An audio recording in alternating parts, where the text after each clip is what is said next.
Hi all ಎಲ್ರಿಗೂ ನಮಸ್ಕಾರ. Welcome back to YouTube channel. ನಿನ್ನ ಜೊತೆ ನನ್ನ ಕತೆ ಸೀರಿಯಲ್ನ ಇವತ್ತಿನ ಸಂಚಿಕೆಯಲ್ಲಿ ಏನಾಯಿತು ಅಂತ ಎಲ್ಲ ನಾನು ನಿಮ್ಗೆ ಹೇಳ್ತೀನಿ. ಅದಕ್ಕೆ ಮುಂಚೆ ಯಾರೆಲ್ಲ ನನ್ನ ಚಾನಲ್ನ ನೋಡ್ತಿದ್ರೆ ಪ್ಲೀಸ್ ಸಬ್ಸ್ಕ್ರೈಬ್ ಮಾಡ್ಕೊಂಡು ನೋಡಿ. ಇಲ್ಲಿ ಭೂಮಿ ಅಜಿತ್ನ ಕೇಳ್ತಾ ಇರ್ತಾಳೆ, ಅಲ್ಲ ನಮ್ಮ ತಾಯಿಗೆ ಏನಾದರೂ ಆಗಿದ್ರೆ ನಾನು ಏನು ಮಾಡಬೇಕಿತ್ತು ಅಂತೆಲ್ಲ ಹೇಳಿ ಕೂಗಾಡ್ತಾ ಇರಬೇಕಾದ್ರೆ ಅಜ್ಜಿ ಬಂದ್ಬಿಟ್ಟು, ಭೂಮಿ ನಿನಗೇನಾಗಿದೆ, ಇದು ಮನೆ, ಯಾಕೆ ಇಷ್ಟು ಕೂಗಾಡ್ತಿದ್ಯಾ, ಸುಮ್ಮನೆ ಇರೋದಕ್ಕಾಗಲ್ವ, ಯಾರಿಗೂ ಇಲ್ದಿರೋ ತಾಯಿ ನಿನಗಿರೋದಾ ಅಂತ ಹೇಳಿ ಅಜ್ಜಿ ಬೈತಾ ಇರ್ತಾರೆ. ಅದೇ ಟೈಮ್ಗೆ ಅಜಿತ್ ಇದ್ದವನು, ಅಜ್ಜಿ ಸುಮ್ಮನೆ ಇರಿ ಅಂತ ಹೇಳ್ತಾ ಇರ್ತಾನೆ. ಅಲ್ಲ ಅಜಿತ್, ಅವಳು ಅಷ್ಟು ಮಾತಾಡ್ತಿದ್ದಾಳೆ, ನೀನು ಸುಮ್ಮನೆ ಇದೆಯಾ ಅಂತ ಹೇಳ್ತಿದ್ದಾಳೆ, ಬಾಯಿ ಮುಚ್ಚೋದಕ್ಕಾಗಲ್ವಾ ನಿನಗೆ ಅಂತ ಹೇಳ್ತಾ ಇರ್ತಾರೆ ಅಜ್ಜಿ. ಅದಕ್ಕೆ ಅಜಿತ್ ಇದ್ದವನು, ಅಜ್ಜಿ ಅವಳ ಬಾಯಲ್ಲ, ನೀವು ಸುಮ್ಮನೆ ಇರಿ, ನೀವು ಬಾಯಿ ಮುಚ್ಚಿ ಅಂತ ಹೇಳಿ ಅಜ್ಜಿಗೆ ಬೈತಾ ಇರ್ತಾನೆ. ಅಜಿತ್ ಏನು ಹಿಂಗೆ ಮಾತಾಡ್ತಿದ್ಯಾ ಅಂತ ಹೇಳಿ ಅಜ್ಜಿ ಹೇಳ್ತಿರ್ಬೇಕಾದ್ರೆ, ಇದು ಗಂಡ ಹೆಂಡತಿ ಸಂಬಂಧ, ನಾವಿಬ್ಬರು ಸಾಲ್ವ್ ಮಾಡ್ಕೊತೀವಿ, ನೀವು ಸುಮ್ಮನೆ ಇರಿ ಅಂತ ಹೇಳಿ ಅಜಿತ್ ಹೇಳ್ತಾ ಇರ್ತಾನೆ. ಭೂಮಿ, ಗಂಡ ಹೆಂಡತಿ ವಿಷಯ ನಾವಿಲ್ಲಿ ಮಾತಾಡಿದ್ರೆ ಸರಿಯಾಗಲ್ಲ, ನೀನು ಸುಮ್ಮನೆ ಇರೋ, ನಿನಗೆ ಅರ್ಥ ಆಗಲ್ವ, ನಾನು ನಿನಗೆ ಬೇಕು ಅಂತ ಏನು ಹೇಳಿರಲಿಲ್ಲ, ಅವಳ ಸಂಕಟ ಅವಳ ನೋವು ನನ್ನ ಹತ್ರ ಹೇಳ್ಕೊತಿದ್ದಾಳೆ, ನೀವೆಲ್ಲ ಸುಮ್ಮನೆ ಇರಿ ಅಂತ ಹೇಳಿ ಅಜಿತ್ತು ಬಾಯಿ ಮುಚ್ತಾನೆ. ಅದಕ್ಕೆ ಅಜಿತ್ ಹೋಗ್ಬಿಟ್ಟು ಭೂಮಿ ಹತ್ರ ಹೇಳ್ತಾನೆ, ಭೂಮಿ, ಸತ್ಯ ಹೇಳ್ಬಾರ್ದು ಅನ್ನೋ ಉದ್ದೇಶ ನನಗೆ ಆಗಿರಲಿಲ್ಲ, ಅಥವಾ ನಿನ್ನಿಂದ ಈ ವಿಷಯ ಮುಚ್ಚಿಡ್ಬೇಕನ್ನೋ ಇದು ನನಗಿರಲಿಲ್ಲ. ಯಾಕಂದರೆ ಅಲ್ಲಿ ಏನಾಗಿದೆ ಏನು ಅಂತ ಯಾರಿಗೂ ಗೊತ್ತಿಲ್ಲ. ಹಂಗಾಗಿ ಅಲ್ಲಿ ಹೋಗಿ ಫಸ್ಟ್ ಏನಾಗಿದೆ ಅಂತ ತಿಳ್ಕೊಂಡು ಆಮೇಲೆ ಬಂದು ನಿನಗೆ ಹೇಳಬೇಕು ಅನ್ನೋ ಇಂಟೆನ್ಷನ್ ನನಗಿದ್ದಿದ್ದು ಅಷ್ಟೇ. ನಿನ್ನ ಸತ್ಯ ಮುಚ್ಚಿಟ್ಟು ನನಗೇನು ಆಗಬೇಕಾಗಿಲ್ಲ ಅಂತ ಹೇಳಿ ಅಜಿತ್ ಹೇಳ್ತಾ ಇರ್ತಾನೆ. ತಾಯಿಗೆ ಆರೋಗ್ಯ ಸರಿ ಇಲ್ಲ ಅಂತ ಹೇಳೋ ಶಕ್ತಿ ನನಗಿರಲಿಲ್ಲ, ಅದಕ್ಕೆ ಅಷ್ಟೇ ಅಂತ ಹೇಳ್ತಿರ್ತಾನೆ. ನಿನ್ನ ನೋವು ಏನು ಅನ್ನೋದು ನನಗೆ ಅರ್ಥ ಆಗುತ್ತೆ, ನಾವಿಲ್ಲಿ ಈ ವಿಷಯ ಮಾತಾಡೋದು ಬೇಡ, ಬಾ ರೂಮ್ಗೆ ಹೋಗೋಣ ಅಂತ ಹೇಳಿ ಹಾಗಂತ ಹೇಳಿ ಅಜಿತ್ ಭೂಮಿನ ರೂಮಿಗೆ ಕರ್ಕೊಂಡು ಹೋಗ್ತಾನೆ. ಕರ್ಕೊಂಡು ಹೋಗೋ ಟೈಮಲ್ಲಿ ಅಪೇಕ್ಷೆನೂ ಮೇಲೆ ಅವ್ರ ಜೊತೆ ಹೋಗೋಕ್ಕೆ ಅಂತೇಳಿ ಹೋಗ್ತಿರ್ಬೇಕಾದ್ರೆ, ಅಪೇಕ್ಷಾ, ನೀನು ಎಲ್ಲಿ ಹೋಗ್ತಾ ಇದ್ಯಾ, ಬಾಯಿ ಮುಚ್ಕೊಂಡು ಸೈಡಲ್ಲಿ ನಿಂತ್ಕೊಂಡ್ರೆ ಸರಿ, ಅವರಿಬ್ಬರು ಮಾತಾಡೋದನ್ನ ಕದ್ದು ಮುಚ್ಚಿ ಕೇಳೋದಕ್ಕೆ ಹೋಗ್ತಾ ಇದ್ಯಾ, ನಿನ್ಗೆ ಅಷ್ಟು ಗೊತ್ತಾಗಲ್ವಾ, ಅವರಿಬ್ಬರು ಮಧ್ಯದಲ್ಲಿ ಇವಾಗ ಬೆಂಕಿ ಹಚ್ಚಿರೋದು ಸಾಲದೆ ಮತ್ತೆ ಹೋಗ್ತಾ ಇದೆಯಾ ಅಂತ ಹೇಳಿ ಅವ್ರ ಅತ್ತೆ ಬೈತಾ ಇರ್ತಾರೆ. ಅಲ್ಲ, ಬಾಯಿ ಮುರಿದೋಗಷ್ಟು ಮಾತಾಡಿದ್ದೆ, ಸುಮ್ಮನೆ ಇರೋದಕ್ಕಾಗಲ್ವ, ಯಾಕೆ ಸುಮ್ಮನೆ ಇರಬೇಕು ಸಾಹೇಬ್ರೆ, ನಾನು ಕೇಳ್ತಿದ್ದೀನಿ ತಾನೇ, ಹೇಳಿ ಅಂತ. ಅಲ್ಲ, ನಾನು ಹೋಗದೆ ನಿನ್ನೂ ಕಳಿಸ್ದೆ ಆಗಿದ್ದಿದ್ರೆ ತಪ್ಪಾಗ್ತಿತ್ತು, ನಾನು ಹೋಗಿ ಬಂದಿದ್ದೀನಿ ಅಲ್ವಾ ಅಂತ ಹೇಳ್ತಾ ಇರ್ತಾನೆ. ಅದೇ ಯಾಕೆ ಹೇಳಿರಲಿಲ್ಲ ನನಗೆ, ಹೇಳ್ದೆ ನೀವು ಹೋಗ್ಬೇಕು ಅನ್ನೋ ಇಂಟೆನ್ಷನ್ ಏನಿತ್ತು ಅಂತ ಹೇಳ್ತಿರ್ತಾರೆ. ಅದಕ್ಕೇ, ಅಲ್ಲ ಅಲ್ಲಿ ಬಂದು ಏನು ಮಾಡ್ತಿದ್ದೆ, ಇನ್ನೂ ಹತ್ತು ಕರೆದಿ ಎಲ್ಲ ಗೋಳಾಡ್ತಿದ್ದೆ, ಅಲ್ಲ ಸಾಹೇಬ್ರೆ ನೀವು ಹಿಂಗೆ ಮಾತಾಡ್ತಾ ಇದ್ದೀರಲ್ಲ ಅಂತ ಹೇಳಿ ಭೂಮಿ ಹೇಳ್ತಾ ಇರ್ತಾನೆ. ಅಲ್ಲ, ನಿಂಗೆ ಹೇಳೋದು ಅರ್ಥ ಆಗ್ತಿಲ್ವ, ಸುಮ್ಮನೆ ಏನೂ ಆಗದಿರೋ ತಾಯಿಗೆ ಇನ್ನೂ ಏನೋ ಆಗಿರೋ ಥರ ನೀನು ಮಾಡ್ತಾ ಇದ್ದೆ ಅಂತ ಹೇಳ್ತಾ ಇರ್ತಾನೆ. ಇವಾಗ ನಿನ್ನೂ ಮತ್ತು ನಿನ್ನ ತಾಯಿನ ನೋಡ್ಕೊಳ್ಳೋ ಜವಾಬ್ದಾರಿ ನಾನು. ಜವಾಬ್ದಾರಿ ಆದರೆ ನೀವೇನು ನನ್ನ ಬಂಧನದಲ್ಲಿ ಇಡಬೇಕು ಅಂತ ಅಂದ್ಕೊಂಡಿದ್ದೀರಾ, ಹಾಗಂತ ಅಲ್ಲ. ಬೇರೆಯವ್ರ ಕೇಸ್ ಆಗಿದ್ದರೆ ಆ್ಯಸ್ ಎ ಪೊಲೀಸಾಗಿ ನಾನು ಎನ್ಕ್ವೈರಿ ಮಾಡ್ತಿದ್ರೆ, ಆದರೆ ಇದು ನಾನು ಪರ್ಸ್ನಲಾಗಿ ಈ ಕೇಸ್ನ ತೊಗೊಂಡು ನಾನು ಎನ್ಕ್ವೈರಿ ಮಾಡ್ತಾ ಇದ್ದೀನಿ, ನನಗೇನು ಅಷ್ಟು ಗೊತ್ತಾಗೋದಿಲ್ವಾ ಅಂತ. ನೀನು ಅಲ್ಲಿ ಜೈಲಿಗೆ ಹೋಗಿದ್ದಿದ್ರೆ ನಿನ್ನ ಕತ್ತಲಿರೋ ತಾಳಿ ನೋಡಿ ನಿಮ್ಮ ಅಮ್ಮಂಗೆ ಶಾಕ್ ಆಗ್ತಿಲ್ವ, ನಿಮ್ಮ ಅಮ್ಮಂಗೆ ಏನಂತ ಆನ್ಸರ್ ಹೇಳ್ತಾ ಇದ್ದೆ ನೀನು, ನಿಮ್ಮಮ್ಮ ಕೇಳಿ ನಿಮ್ಮಮ್ಮ ಇದನ್ನು ನೋಡಿ ಇನ್ನೂ ಹುಷಾರು ತಪ್ತಿದ್ರು ತಾನೇ ಅಂತ ಹೇಳ್ತಿದ್ರು.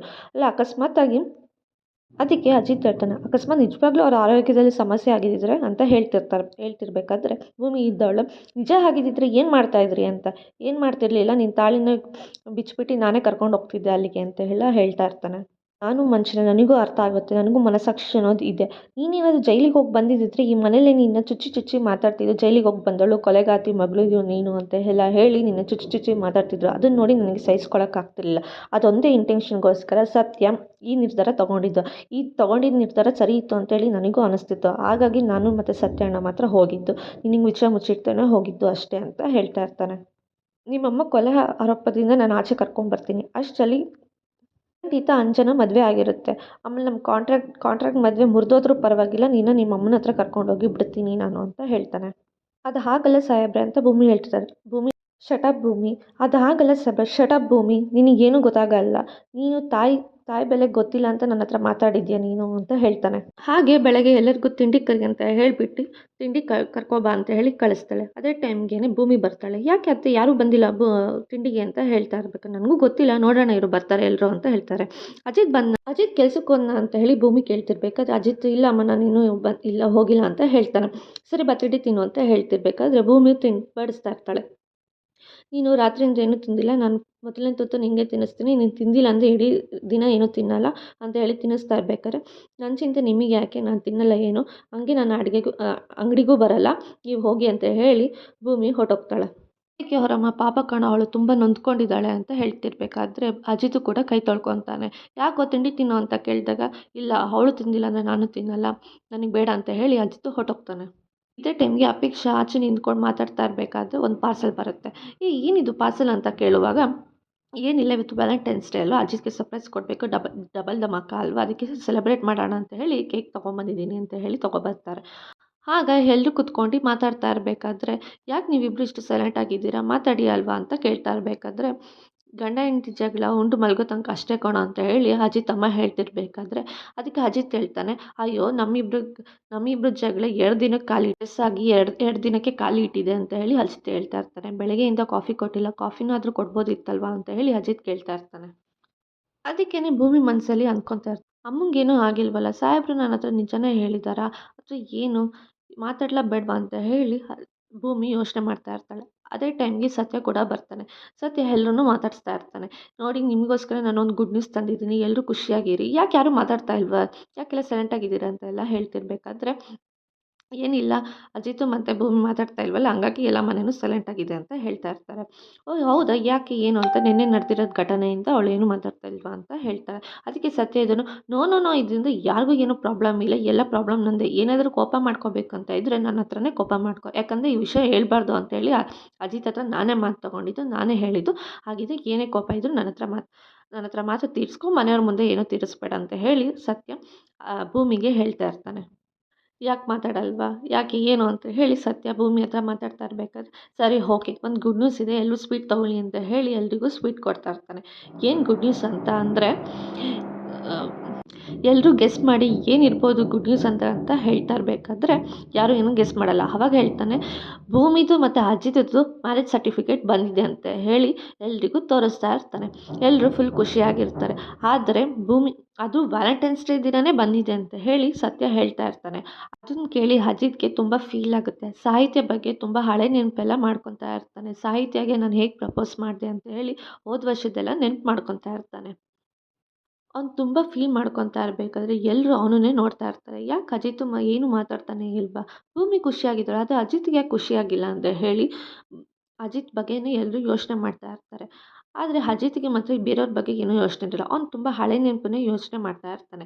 ಅದನ್ನು ನೋಡಿ ಸತ್ಯ, "ನಿನಗೇನೋ ನೀನು ನಿನ್ನ ಖುಷಿಯಾಗಿರೋಕೆ ಅಂತ ಹೇಳಿ ನಾನು ಕರ್ಕೊಂಬಂದೆ. ನೀನೇನೋ ಸಾಹಿತ್ಯನ ಬಗ್ಗೆ ಯೋಚನೆ ಮಾಡ್ತಾ ಇದ್ದೀಯಾ? ಸುಮ್ಮನೆ ಇರು" ಅಂತ ಹೇಳಿ ಆಚೆ ಕರ್ಕೊಂಡೋಗಿ ಮಾತಾಡ್ತಾ ಇರ್ತಾನೆ. ಅದೇ ಟೈಮ್‌ಗೆ ಅಪೇಕ್ಷಾ ಮತ್ತು ಅವ್ರ ಅಮ್ಮ ಎಲ್ಲ ಕೂತ್ಕೊಂಡು ರೂಮಲ್ಲಿ ಮಾತಾಡ್ತಾ ಇರಬೇಕಾದ್ರೆ ಅಪೇಕ್ಷಾ ಹೇಳ್ತಾಳೆ, ಭೂಮಿ ಮನಸ್ಸಲ್ಲಿ ಇರಬೇಕಾದ್ರೆ ಅಪೇಕ್ಷನ ಬಗ್ಗೆ ಯಾಕೆ ಯೋಚನೆ ಮಾಡಬೇಕು ಅವನು? ಹಾಗಿದ್ರೆ ಭೂಮಿ ಅವ್ರ ಮನಸ್ಸಲ್ಲಿ ಇಲ್ಲ, ಅವರಿಬ್ಬರ ಮಧ್ಯದಲ್ಲಿ ಏನೂ ಇಲ್ಲ ಅಲ್ವಾ ಅಮ್ಮ ಅಂತ ಹೇಳ್ತಾ ಇರ್ತಾಳೆ. ಅದಕ್ಕೇನೆ ಅಪೇಕ್ಷೆ ಅವ್ರ ಅಮ್ಮ ಇದ್ದವರು, "ಏನಿಲ್ಲ ಸುಮ್ಮನೆ ಇರು, ನನಗೂ ಅದನ್ನೇ ಅಬ್ಸರ್ವ್ ಮಾಡಿದೆ ನಾನುನು. ನಾನು ನಾಳೆ ಅಬ್ಸರ್ವ್ ಮಾಡಿ ನಿಮಗೆ ಹೇಳ್ತೀನಿ ಏನಾಗಿದೆ ಅದೆಲ್ಲ" ಅಂತ ಹೇಳಿ, ನಾನು ಅಬ್ಸರ್ವ್ ಮಾಡಿದ್ದೀನಿ ಅಂತ ಹೇಳ್ತಿರ್ತಾನೆ. ಹಾಗಿದ್ರೆ ಸಾಹಿತ್ಯನೇ ಅವ್ನ ಮನಸ್ಸಲ್ಲಿ ಇರೋದು ಅಲ್ವಾ? ಭೂಮಿ ಏನಿಲ್ವಲ್ಲ ಅವ್ನ ಮನಸ್ಸಲ್ಲಿ ಅಂತ ಹೇಳ್ತಾ ಇರಬೇಕಾದ್ರೆ ಅಪೇಕ್ಷೆ ಅಮ್ಮ ಹೇಳ್ತಾರೆ, "ನೀವಿಬ್ರು ಏನು ಕಿತಾಪತಿ ಮಾಡಕ್ಕೆ ಹೋಗಬೇಡಿ, ಇವತ್ತು ವ್ಯಾಲೆಂಟೈನ್ಸ್ ಡೇ ಅಂತ ಹೇಳಿ. ನಾನು ಅವ್ರನ್ನ ಅಬ್ಸರ್ವ್ ಮಾಡ್ತೀನಿ. ಅದಾದಮೇಲಿಂದ ನಾವು ಏನು ಮಾಡಬೇಕು ಅಂತ ಹೇಳಿ ಡಿಸೈಡ್ ಮಾಡೋಣ" ಅಂತ ಹೇಳಿ ಎಲ್ಲರೂ ಮಾತಾಡ್ತಾ ಇರಬೇಕಾದ್ರೆ, ಆದರೂ ಇನ್ನು ಅಜಿತ್ ಅವಳ ನೆನಪಲ್ಲೇ ಇರ್ತಾರೆ. ಅವಳು ಕೊಟ್ಟಿರೋ ರಿಂಗ್‌ನ ನಿಂತ್ಕೊಂಡು ಯೋಚನೆ ಮಾಡ್ತಾ ಇರ್ತಾನೆ. ಹಳೆ ನೆನಪೆಲ್ಲ ಮಾಡ್ಕೊತಾ ಇರ್ತಾನೆ. ಅವಳಿಗೆ ನಾನು ಹೇಗೆ ಪ್ರಪೋಸ್ ಮಾಡಿದೆ, ಅವಳ ಜೊತೆ ನಾನು ಹೇಗಿದ್ದೆ, ಎಷ್ಟು ಖುಷಿಯಾಗಿದ್ದೆ, ಆದರೆ ಅವಳು ನೆನ್ಪು ನನಗಿನ್ನೂ ತುಂಬ ಕಾಡ್ತಿದೆ ಅಂತ ಹೇಳಿ ನೋಡ್ತಾ ಇರಬೇಕಾದ್ರೆ ಭೂಮಿನೂ ಕೂಡ ನೋಡ್ತಾಳೆ ಅದನ್ನು. ಅವಳಿಗೂ ಸ್ವಲ್ಪ ಫೀಲ್ ಆಗುತ್ತೆ. ಅದಕ್ಕೆ ಅವಳು ಸುಮ್ಮನೆ ಕೂತ್ಕೊಂಡಿರ್ಬೇಕಾದ್ರೆ ಅವಳಿಗೊಂದು ಫೋನ್ ಕಾಲ್ ಬರುತ್ತೆ. ಅವಳಿಗೆ ಕಾಲ್ ಬರುತ್ತೆ. ಯಾರ್ದಿದು ಕಾಲ್ ಅಂತ ಹೇಳಿ ಕಾಲ್ ರಿಸೀವ್ ಮಾಡ್ತಾಳೆ. ಅದು ನೋಡಿದ್ರೆ ಜೈಲಿಂದ ಅವ್ರ ಅಮ್ಮನೇ ಕಾಲ್ ಮಾಡಿರ್ತಾರೆ. "ಹೇಗಿದ್ಯಾ ಮಗಳೇ, ಚೆನ್ನಾಗಿದ್ಯಾ?" ಅಂತ ಹೇಳಿ ಭಾಗ್ಯ ಕೇಳ್ತಾ ಇರಬೇಕಾದ್ರೆ, "ಹ್ಞೂ ಅಮ್ಮ ಚೆನ್ನಾಗಿದ್ದೀನಿ, ನೀನು ಹೇಗಿದ್ದೀಯಾ?" ಅಂತ ಹೇಳ್ತಾರೆ. "ನಾನು ಕೂಡ ಚೆನ್ನಾಗೇ ಇದ್ದೀನಿ. ಅಜಿತ್ ಸಾಹೇಬ್ರು ನನ್ನ ತುಂಬ ಚೆನ್ನಾಗಿ ನೋಡಿಕೊಂಡ್ರು. ಇಲ್ಲಿ ಫೋನ್ ಮಾಡೋದಕ್ಕೆ ಅಲೋ ಇಲ್ಲ. ಆದ್ರೂ ಅಜಯ್ ಸಾಹೇಬ್ರು ಫೋನ್ ಮಾಡಿ ಪರ್ಮಿಷನ್ ಕೊಟ್ಟು ಫೋನ್ ಮಾಡಿಸ್ತಾ ಇದ್ದಾರೆ" ಅಂತ ಹೇಳ್ತಿರ್ತಾರೆ. ಅದಕ್ಕೇನೆ ಭೂಮಿಗೆ ನಿನ್ನೆ ನೈಟ್ ಏನೇನು ನಡೆದಿತ್ತು ಅದನ್ನೆಲ್ಲ ಅವಳಿಗೆ ನೆನಪಾಯ್ತು. ಅಜಿತ್ ಸಾಹೇಬ್ರಿಗೆ ಏನೇನು ಬೈದ್ಲು ಅಂತ ಹೇಳಿ. ಅದಕ್ಕೆ ಅಜಿತ್ ಕಡೆ ತಿರ್ಕೊಂಡು ನೋಡ್ತಾ ಇರ್ತಾಳೆ. ಇವತ್ತಿನ ಸಂಚಿಕೆ ಇಲ್ಲಿಗೆ ಮುಕ್ತಾಯ ಆಯಿತು. ನಾಳಿನ ಸಂಚಿಕೆ ಅದಕ್ಕೆ ಭೂಮಿ ಅಮ್ಮ ಹೇಳ್ತಾರೆ, "ಸಾಹೇಬ್ರು ತುಂಬ ಒಳ್ಳೆಯವರು. ನನಗೆ ಬ್ರೆಡ್ಡು, ಬಿಸ್ಕೆಟ್ ಎಲ್ಲ ತಂದುಕೊಟ್ಟಿದ್ದಾರೆ. ಆಮೇಲೆ ನನಗೆ ಹುಷಾರಿಲ್ಲ ಅಂದ್ರೂ ಅವರೇ ಪರ್ಮಿಷನ್ ತೊಗೊಂಡು ಚೆಕಪ್ ಎಲ್ಲ ಮಾಡಿಸಿದ್ದಾರೆ ಡಾಕ್ಟರ್ ಹತ್ರ. ತುಂಬ ಒಳ್ಳೆಯವರಿದ್ದಾರೆ" ಅಂತ ಹೇಳ್ತಾ ಇರ್ತಾಳೆ. ಆರೋಪಿ ಸ್ಥಾನದಲ್ಲಿ ನಾನು ಇದ್ರೂ ಕೂಡ ಅವ್ರು ನನ್ನ ತುಂಬ ಚೆನ್ನಾಗಿ ನೋಡಿಕೊಂಡ್ರು. "ನೀನು ಯಾಕೆ ಬಂದಿಲ್ಲ ಅಂತ ನಾನು ಕೇಳಿದೆ. ಅವಳು ವ್ರತ ಉಪವಾಸ ಎಲ್ಲ ಮಾಡ್ತಿದ್ದಾಳೆ, ಅದಕ್ಕೋಸ್ಕರ ಮಾಡ್ತಾ ಇದ್ದಾಳೆ" ಅಂತ ಎಲ್ಲ ಹೇಳಿದ್ರು ಸಾಹೇಬರು. "ಅವ್ರು ತುಂಬ ಒಳ್ಳೆಯವರಿದ್ದಾರೆ, ಅವ್ರಿಗೇನೂ ಆಗಬಾರ್ದು, ಅವ್ನ ಮನಸ್ಸಿಗೆಲ್ಲ ನೋವು ಆಗಬಾರ್ದು" ಅಂತ ಹೇಳಿ ಅವ್ರ ಅಮ್ಮ ಹೇಳ್ತಾ ಇರ್ತಾರೆ. ಅದನ್ನು ಕೇಳಿಸ್ಕೊಂಡು ಭೂಮಿ ಅಜಿತ್ ಕಡೆ ತಿರ್ಕೊಂಡು ಅವಳು ಫೀಲ್ ಮಾಡ್ತಾ ಇರ್ತಾಳೆ, ಅವಳು ಅಳ್ತಾ ಇರ್ತಾಳೆ. ಇವತ್ತಿನ ಸಂಚಿಕೆ ಎಲ್ಲಿಗೆ ಮುಕ್ತಾಯ ಆಯಿತು. ನಾಳಿನ ಸಂಚಿಕೆಯಲ್ಲಿ ಏನಾಯಿತು ಅಂತ ನಾನು ನಿಮಗೆ ಹೇಳ್ತೀನಿ. ಅಲ್ಲಿವರೆಗೂ take care, bye bye. Thank you for watching.